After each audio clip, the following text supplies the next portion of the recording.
Bonjour à tous et bienvenue à votre émission MONUC Réalité, un programme de l'unité de la MONUC.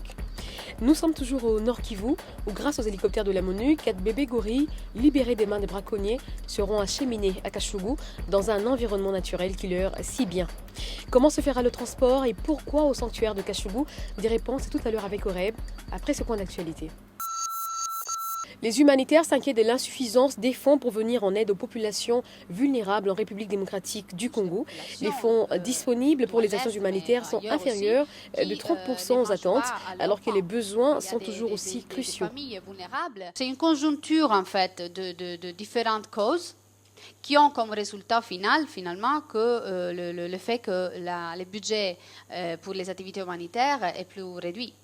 L'année n'est pas encore terminée, donc on espère que pendant la deuxième moitié de 2010, les bailleurs peuvent être plus généreux. C'est pour ça qu'on est ici, on fait du plaidoyer, on parle avec les bailleurs de fonds pour pouvoir mettre en avance les besoins qui sont encore très urgents dans les pays. Et on espère que la générosité des bailleurs peut s'augmenter. Et puis à Kinshasa, réunion des organisations féminines dans le cadre de la résolution 1325 du Conseil de sécurité de l'ONU. Il s'agit pour les femmes de plaidoyer pour l'obtention de l'engagement de l'État congolais, des institutions internationales notamment, afin d'obtenir l'adoption et la mise en œuvre du plan d'action national et du programme d'action prioritaire relatif à la dite résolution. Nous attendons l'appropriation par tous les partenaires au développement du plan d'action prioritaire que les femmes ont eu à produire à l'unisson, le financement de ces plans d'action prioritaires pour la mise en fonctionnement de tous les groupes thématiques et l'atteinte des objectifs, afin que la 1325 résolution du Conseil de sécurité des Nations Unies soit une réalité vivante en force au Congo et contribue massivement à l'avènement de la paix par la participation des femmes. La semaine passée, vous avez suivi toute l'attention portée aux bébés gorilles dans leur asile provisoire de Goma. Aujourd'hui, la MONUC se charge de les héliporter dans un sanctuaire construit par l'ICCN, l'Institut congolais pour la conservation de la nature, à Kashugu, dans la réserve naturelle de Taïna. Rappelons que l'intervention de la MONUC a été sollicitée par le Programme des Nations Unies pour l'environnement et Interpol. Ces deux institutions entendent lutter contre le trafic illégal des gorilles, intensifié ces dernières années par la prolifération des groupes armés. Oreb. Bonjour, une fois de plus, bonjour. Comme je vous l'avais dit la fois passée, nous allons vous amener à Kashugo pour voir comment le transport de ces gorilles se fera. Ensemble avec nous, ne nous quittez pas. On n'a pas eu de la place à bord de cet hélicoptère qui va transporter les gorilles. Mais avec ça, nous allons les précéder. Venez, suivez-nous.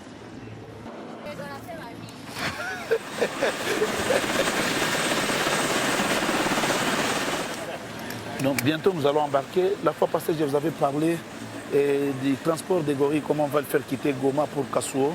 Voici les jours J, c'est maintenant, nous y allons, nous précédons le gorille. À bord de l'autre hélicoptère, on n'a pas eu de place pour tout le monde, mais nous on précède. Suivez-nous, ne nous quittez pas, nous serons avec vous, nous allons vous montrer vraiment comment ça va se faire.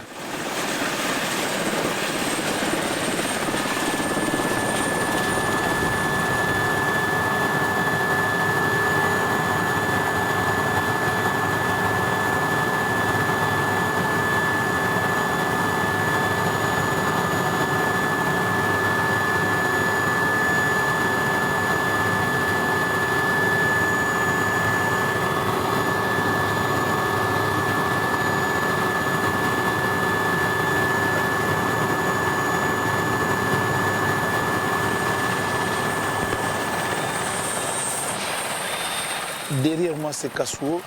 Je viens d'arriver. Je suis maintenant à Kashugo. Mais moi, j'ai précédé. L'hélicoptère qui amène les gorilles arrive juste après.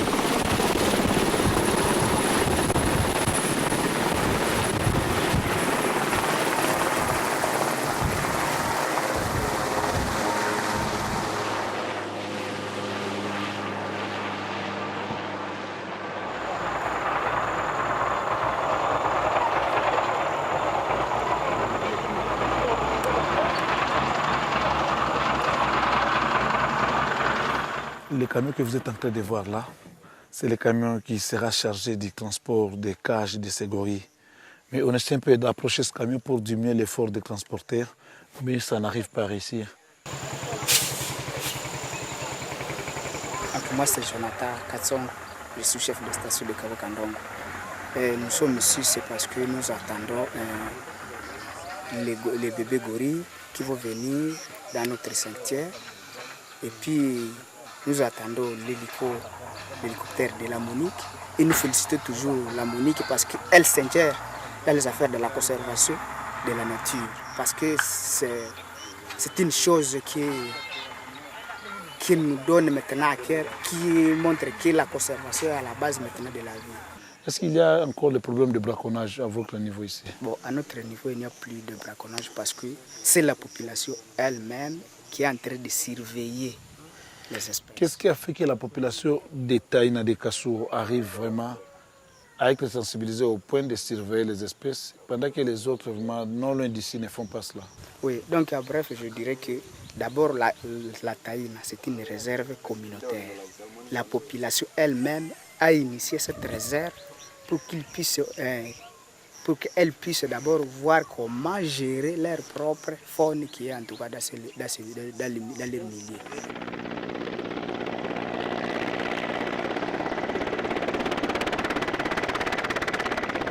Maintenant, c'est l'arrivée des fameux gorilles. Le moment est là, c'est l'hélico qui amène les gorilles.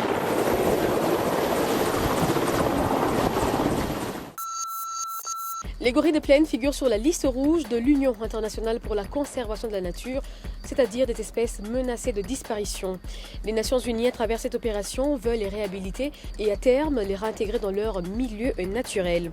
Ce transfert est donc le premier d'une série, car les 4 bébés gorilles seront ultérieurement rejoints par d'autres. Il faut noter également que les villageois se sont investis dans la conservation de leur écosystème, conscients des avantages qu'ils peuvent en tirer. C'est la fin de Monuk Réalité. Merci de nous avoir suivis. À très bientôt.